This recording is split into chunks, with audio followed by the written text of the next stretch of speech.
Здравствуйте, уважаемые жюри! Мы обучающиеся 7 Б класса БУСОшный Бродин города Буктыло. Я Шаткова Валентина. Я Юзьвяк Мария. Я Можайкин Б. Я Анастасия Кормокова.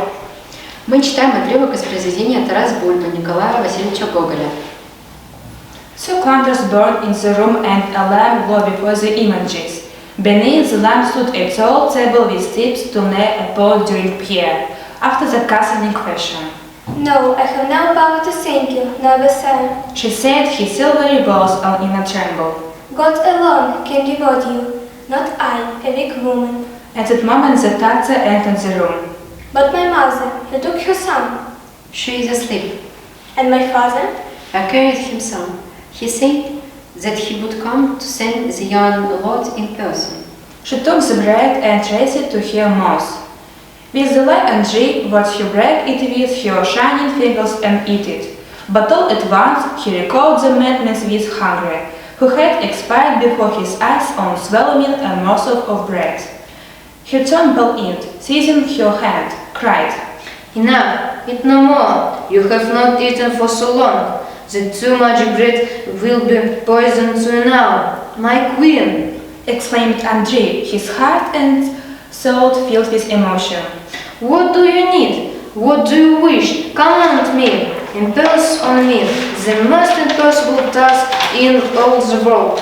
I fly to fulfill it. Speak, but one word to me, says Andrei, and he took her satin skinned hand. Tell me, why are you so sad? am not I worthy of eternal pity? Is not the mother that bore me unhappy? Is not a bitter lot which has befallen me? And knowest thou a cruel execution fate? O most holy Mother of God, who was seen that thou so pitilessly, mercilessly persecute me, and to what end was it all? What was it all for? As she ceased in despair, her feelings were plainly expressed in her face. Deceive not yourself and me, noble sir. She said, gently shaking her beautiful head. I know, and to my great sorrow, I know but too well that it's impossible for you to love me. I know what your duty is, and your fame.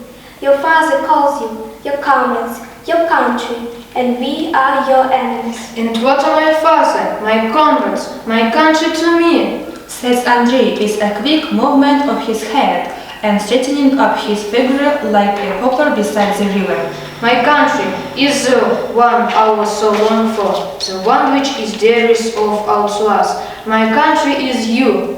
Astounded, she gazed in his eyes for a space, rehearsed upon his neck, encircling it with her wondrous snowy arms, and wept.